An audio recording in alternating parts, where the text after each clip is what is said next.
All right, we're going to talk about a global taboo, one that holds back literally half the population. But we're not just going to talk about the problem. We're going to uncover the single most overlooked and honestly the most critical key to dismantling it for good. And here's a hint. It means bringing boys into the conversation. To really get a grip on just how deep this stigma runs, we have to start with this.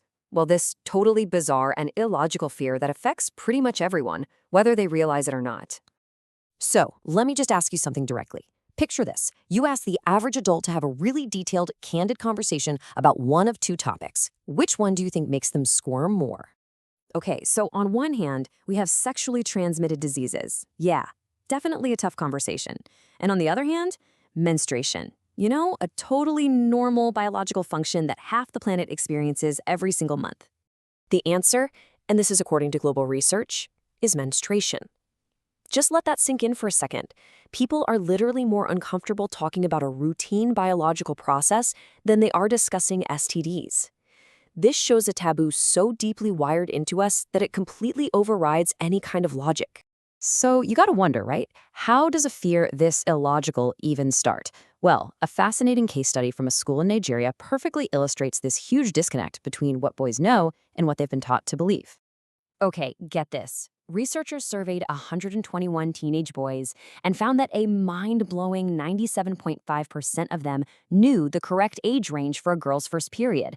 Now you see that number and you think, awesome, health class is working, they get the basic facts. But you'd be wrong. Yeah, because when those same boys were asked what a period actually is, their beliefs were just wild. Over 13% thought it was a disease, 24% believed it was contagious, and almost 30% thought it was physically unclean. This isn't just a lack of information, it's a profound misinformation campaign. And this, right here, gets to the absolute core of the problem. As one analyst put it, it's like these boys have the right data, but society has installed a corrupted operating system. This cultural virus of myths just crashes their ability to process facts with any kind of empathy or logic. So there's actually a psychological term for this. It's called gender schema theory. It's basically the mental blueprint kids use to make sense of the world. And long before a boy even hears the word menstruation, he's already absorbed his community's blueprint that says female biology is some kind of shameful secret that has to be hidden.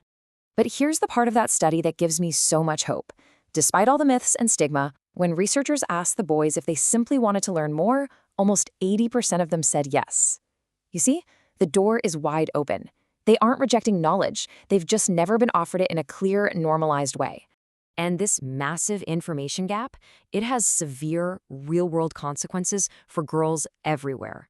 The impact is global, and honestly, it lasts a lifetime. A global survey found that the top emotions girls feel during their first period aren't excitement or pride. Nope, they're fear, confusion, and embarrassment. And those feelings aren't natural. They are cultivated by environments just steeped in ignorance and stigma. And the stigma shows up everywhere.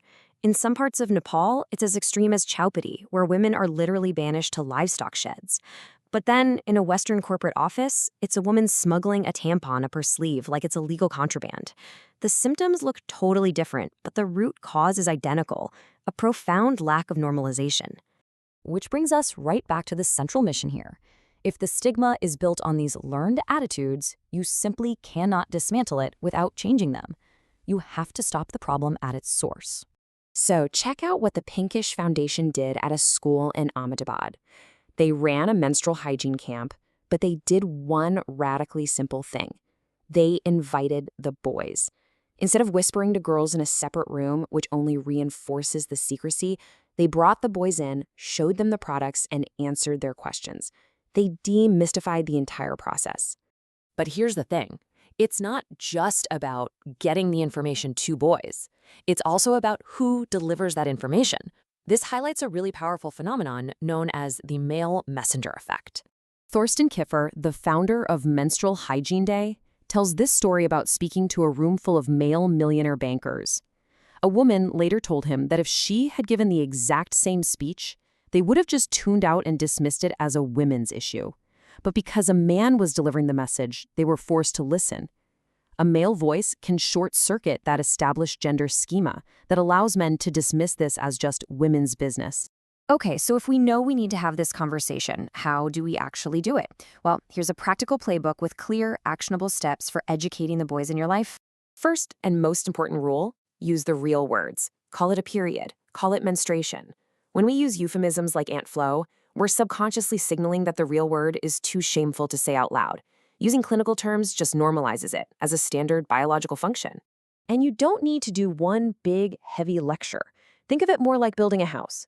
You start with the foundation when they're young, just establish empathy and normalization. Then you build the frame as they get older. You explain the basic mechanics. And finally, you put the roof on in the teen years with the details of the monthly cycle. And the crucial point here is that the goal isn't just to create walking encyclopedias. It's to transform boys from being a source of fear and shame into a source of support and allyship. It's all about cultivating empathy. And that is how we get to a fundamentally better world. By changing how we educate boys today, we radically reshape the behavior of the men they will become tomorrow. I mean, this is the long-term impact.